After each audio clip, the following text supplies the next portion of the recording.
So the Chicago Bears have been in existence for over 100 years. You have George Halas, who was the founder and the first innovator of football. I mean, this guy was barnstorming. He was the guy that put head coaches in those elevated positions that they would be in, in the press boxes, essentially.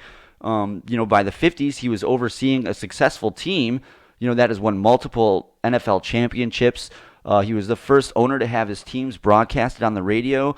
And, basically, this is why George Halas is George Halas. I mean, he set the tone for what the NFL was going to be, or it is today. And he was also raking in fat profits from local broadcast deals.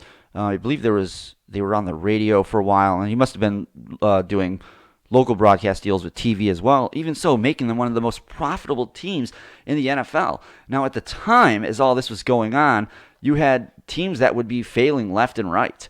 Like the Green Bay Packers. There was some. I mean, if you look, there were some teams that were named after baseball teams at the time. There was a football team called the New York Yankees, believe it or not, because those teams were splitting stadiums, just like with baseball teams, like the Bears were with the Cubs, and a lot of these clubs just failed to stay afloat. So with the Bears, George Halas being the founder of the NFL, or one of the founders of the NFL, decided to start a revenue sharing program, and that's what kind of saved small market teams, like the Green Bay Packers, and so on. And it really actually came because the Giants were struggling in the 40s as well. And, the Maras, who still own the New York Giants to this day, were close with the Hallases. I think the Maras might have been the other family that was there in Canton, Ohio with George Halas.